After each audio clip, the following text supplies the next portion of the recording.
అమ్మా నిన్ను ఒకటి కొన్ని అడగాలనుకుంటున్నా క్వశ్చన్లు. ఎక్కడ కూర్చో, నాకు ఇక్కడ నాకు వీలుగా ఉంటుంది, కూర్చో. కొన్ని నేను అడగాలనుకున్నా. కూర్చోమ్మా, మీరు కూర్చోండి. అడగొచ్చా? అతను చాలా తప్పులు చేశాను, ఇంకా తప్పులు చేయను, గ్యారెంటీకి ఏమి చేయను, లెటర్ రాసిస్తాను, ఏం కావాలో రాసిస్తాను, తప్పు దిద్దుకుంటాను అన్నాడు అనుకున్నాను. ఏమన్నా నువ్వు క్షమిస్తావా? క్షమించండి సార్. ఏనాన్న?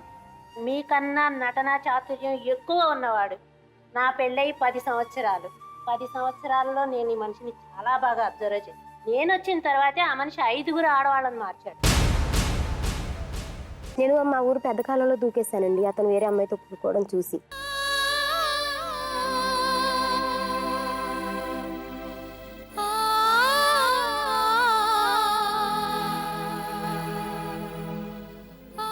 ఆ దూకేసినప్పుడు కూడా నన్ను ఆపడానికి రాలేదు.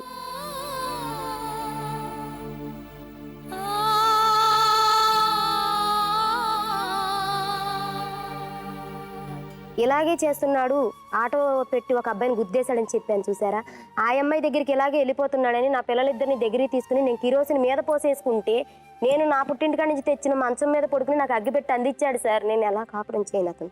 నీ మెడలో తాళి నీ పాలిట ఉరితాడు, నీ జడలో పాడి అది నల్లని త్రాచే చూడు, నీ కన్నుల కాటుక నీ కళ్ళే మూసిందా, ఈ కళ్యాణం వేదిక నీ గొంతు మూగ చేసిందా. అంటించుకోమని అగ్గిపెట్టి అంటిస్తే మా అత్తగారు వాళ్ళ కాక చుట్టుపక్కల అందరిని పిలుచుకొస్తే ఒక ఆవిడ నా ఒంటి మీద బట్టలని ఇప్పి సర్పేసి కడిగి నీళ్లు పోసి కడిగి వేడి నీళ్ళు పోసి కడిగి వాళ్ళ ఇంట్లో పడుకోబెట్టుకుందండి. ఇప్పుడు కూడా సార్ నేను ఇక్కడ దాకా రావడానికి కారణం కూడా నాకు భర్త కావాలి, లేదంటే అతను మారాలి అని నేను రాలేదండి. నేను ఇప్పుడు ఆటో ఫీల్డ్ తిరుగుతున్నాను. ఇప్పుడు మీ దగ్గర ఇన్ని ప్రమాణాలు చేసి వెళ్ళింది కదా, అమ్మాయికి ఒక తమ్ముడు ఉన్నాడంటండి, నాకు తెలియదు. అతను ఏలూరు సైడ్ తిరుగుతాడు, అక్కడ కొల్లేరు ప్రాంతం ఒకటి ఉంది, అది ఏరు, అది ఊబి, అంటే పడిన వాళ్ళు బయటికి కనపడరు. ఇలాంటి పుకార్లు ఎక్కువైపోయి నేను ఇంటద్దెలు కట్టలేకపోతున్నాం, మా ఆయన కిస్తీలు కట్టలేకపోతున్నాడు. నేను కొత్త బండి కొందామని అనుకుంటున్నాను. మా సవితి ఏనాడు చచ్చిద్దో నేను ఎప్పుడు వెళ్ళిపోతాను, ఈ ఇంటద్దెలు కట్టలేకపోతున్నాం. మా తమ్ముడు అక్క నీ బాధ చూడలేకపోతున్నాను, దాన్ని చంపేసి కొల్లెట్లో పారేసి బావా నేను యాక్సిడెంట్ రూపంలో పుట్టిస్తాము.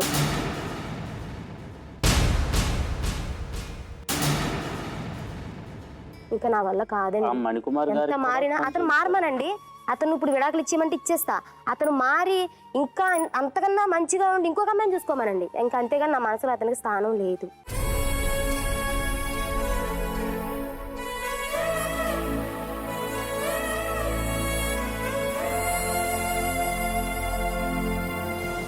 అందు గురించి నాకు అతను వద్దండి.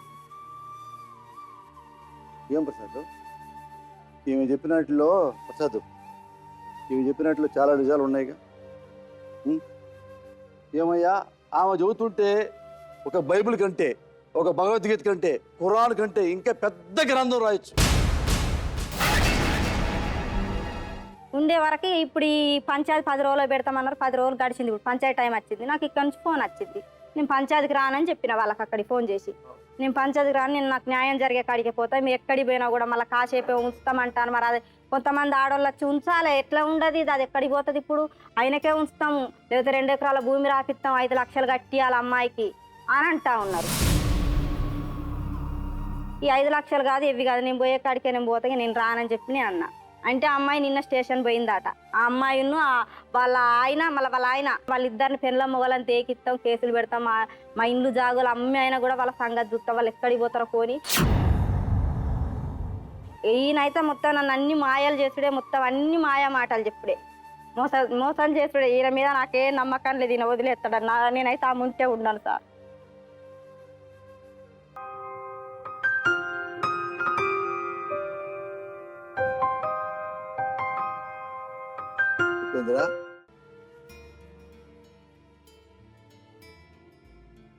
నీ భార్య చెప్పింది మొత్తం విన్నావు కదా, అందులో ఏమైనా అబద్ధాలు ఉన్నాయా, నిజాలేనా?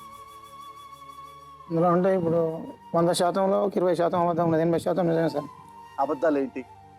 అబద్ధాలు అంటే చంపడానికి ప్రయత్నించడం అనేది, ఎక్కువ రోజు కొట్టడం అనేది, అవి మాత్రం అబద్ధాలు సార్. మిగతా అవే అంతే, మిగతా కరెక్ట్.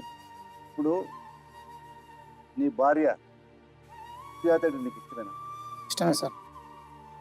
నచ్చే పెళ్లి చేసుకున్నావా? చిన్నప్పుడు నష్ట పెళ్లి చేసుకున్నాను సార్, సొంతమైన మా కూతురు. నీ భార్య మీద నీకు ఎలాంటి అనుమానాలు లేవుగా? లేవు సార్.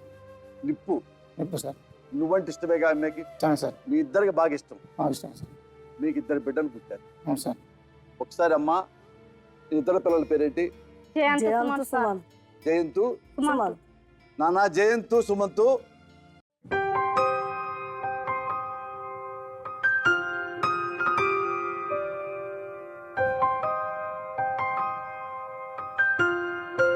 ఇక్కడ కూర్చోండి. నాన్న జయంతు, సుమంతు నీ బిడ్డలేగా? వాళ్ళంటే బాగా ఇష్టమేగా? ఇష్టమే సార్. ఆమెనా బాగా ఇష్టం. ఇప్పుడు ఈ ముగ్గురే నీకు కావాలి. అవును సార్. ఈ ముగ్గురే నీ ప్రపంచం. అవును సార్. ఇంతవరకు ఓకేగా? Okay sir. ఏమైనా వీళ్ళే కావాలా? వాళ్ళు ఇంకోళ్ళు ఎంటర్ అవడానికి వీల్లేదు. తప్పు ఎవరైనా చేస్తారు, దిద్దుకున్నవాడు గాంధీ కంటే గొప్పవాడు నా దృష్టిలో. నేను నిన్ను కుచిరే అనిపిస్తుంది ఉపేంద్ర. నీకు పెళ్ళయింది, 2 బిడ్డలు ఉన్నారు, అయినా ఒక అమ్మాయి నాకు ఉపేంద్రే కావాలి, నాకు ఉపేంద్ర కావాలి అని ఎంటపడుతుంది. నీలో ఏంటయ్యా స్పెషాలిటీ చెప్పవా? నాకేందా సార్ ఆ విషయం అయితే. ఏదో నీలో స్పెషాలిటీ ఉంది. ఎందుకంటే నువ్వు వెంటబడే మనిషివి కాదు, నువ్వే చేయలేదు, నువ్వేనా మోసం చేయలేదు, భార్య చెప్పకుండా దొంగచాటుగా అమ్మాయి కనుగొట్టలేదు, నువ్వే పిలవలేదు, ఆ అమ్మాయి వచ్చింది. ఇప్పుడు నేను కొద్దిగా గొప్ప బాగానే ఉంటాగా. నాకు పెళ్ళి 2 బిడ్డలే, ఒక్కది కూడా నా ఎంట పడలా. పోసాని లవ్ యూ ఒక్కటల్లా. కానీ ఎక్కడో వరంగల్లో, మన్నూరులో, రిమోట్ విలేజ్లో అక్కడ నువ్వు ఉంటే ఒక అమ్మాయి వచ్చి ఉపేంద్ర ఐ లవ్ యూ రాజా అని ఎంటబడి నీతో సంసారం చేసిందంటే నీలో ఏదో స్పెషాలిటీ ఉంది. ఏంటో చెప్పు. స్పెషాలిటీ అయితే ఏం లేదు సార్. నవ్వుతున్నాడు అబ్బాయి. నీ పేరేంట్రా? సుమంతు. నేను చెప్పి నీకు అర్థమవుతున్నాయా? అర్థమైందియా? కిలాడి. మీ నాన్న మంచోడా? మంచోడే అంతేనా? మంచోడే నాన్న? మంచోడే. చూసావా నీ కొడుకు అంత మంచోళ్ళు? సెకండ్లు నువ్వు నీ వెంట ఎవరైతే పడుతున్నారో ఆ అమ్మాయి పేరేంటి? శ్రీలత. శ్రీలత పేరు భలే స్పష్టంగా చెప్పావయ్యా. కాదు నాన్న, అందమైన భార్య, చక్కగా ఇద్దరు రామ లక్ష్మణులాగా సంతోషంగా చక్కగా ఆనందం ఉండాలి. ఎందుకు నాన్న పొరపాటు చేశాను? చెప్తా సార్. చెప్పు నాన్న. అయితే నేను మామూలుగా నా డ్యూటీ నేను చేసుకుంటాను సార్. నేను ట్రాక్టర్ షోరూంలో అసిస్టెంట్ సేల్స్మెన్గా పనిచేస్తాను సార్. ములుగు మా విలేజ్ నుండి 80 కిలోమీటర్లు బ్రాంచ్. అంటే నేను మామూలుగా 5 మండలాల్లో పనిచేస్తాను.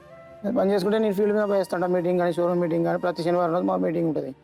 అయితే ఒకరోజు వాళ్ళ అమ్మ ఇంటికి వెళ్తాను సార్. ఫస్ట్ నాకు పరిచయం. వాళ్ళ అమ్మ ఇంటికి ఆడినప్పుడు సైకిల్ చేసేది, నువ్వు అంటే ఇష్టం అని అది అని చెప్పేది. కానీ నేను నో కేర్లెస్ చేయలేదు. నాకు ఇలాంటివి నచ్చాయని నేను సైడ్ అయిపోయేది. అట్లా కొంతకాలం ఒక 20 రోజుల దాకా నన్ను వెంబడించింది. కానీ నేను పట్టించుకోలేదు. నేను అసలు తప్పు చేయడానికి కూడా నేను ప్రయత్నం చేయలేదు. ఆమెకు టార్చర్ చేసేది మానసికంగా. చేస్తే నువ్వు లేకుండా నేను చేస్తాను, నేను సూసైడ్ నోట్ వస్తా, నాకు పిల్లలు లేరు, నువ్వు ఇష్టం, నాకు కావాలి, అది అనేది సార్. పంచాయతీ పెట్టి నీ దొక్కుతాం, నీ చేస్తాం, నీ రోకల బండికిస్తాం అంటే ఇప్పుడు మళ్ళీ భయపడిపోయి లేదు సార్ ఇతను పెట్టుకుంటాను. అస్సలు సార్. ఇక నువ్వు ఎలాగా ఒక అమ్మాయి వెంటబడంగా టెంప్ట్ అయిపోయి ఆమె, అలాగే నీ భార్య కూడా ఎవరో ఒకడు అల్లబుచ్చుతా అంటే నీ భార్య వెళ్ళిపోయింది అనుకో వాడితో, నీకు ఎంత బాధ వస్తుంది? పోసానికి కృష్ణమురళి, ఇంకెప్పుడు తప్పు చేయను. నా భార్య బిడ్డల ముఖ్యం. అశ్లీలత రానివ్వను. ప్రాణం పోయినా అమ్మా క్షమించావుగా. శ్రీలత అనేటటువంటి వ్యక్తి నాకు వద్దు అని మీరు మాట్లాడుతున్నారు. ఎప్పుడు వద్దన్నారు? ఎప్పుడైతే కనుక ఇది ఒక పంచాయతీగా మారిపోయిందో, ఎప్పుడైతే ఇది కేసుల వరకు వెళ్ళిందో అప్పుడు నాకు శ్రీలత వద్దు, నా తప్పు నాకు అర్థమైపోయింది, సుజాతే అన్ని సర్వస్వం అనేటటువంటి మాట వచ్చింది. అంటే చాలా ప్రమాదమైనటువంటి సాంకేతం. నాకు సుజాత భర్త కావాలని చెప్పేసి ఆవిడ పోలీస్ స్టేషన్కి వెళ్ళలేదు కదా. అందుకే ఆవిడ ఏం చేస్తుందంటే నేను చచ్చిపోతానని ఆయనను ఎమోషనల్ బ్లాక్మెయిల్ చేస్తుంది. కానీ ఆ బ్లాక్మెయిల్ నుంచి రక్షించేది ఒకే ఒకరు ఎవరు తెలుసా? మీ భార్య. శ్రీలత, నీ భర్తకి ద్రోహం చేశావు. మొగుడిని మొగుడిగా ఉంచుకున్నావు, వేరే మొగుడికి గాలం వేసావు, వెంటబడ్డావు, బ్లాక్మెయిల్ చేసావు, తాచావు. అదే దీన్ని ఏమంటారు? నీతి లేని ఆడది అంటారు. తెలుగులో పక్కా చెప్పాలంటే అంటారు.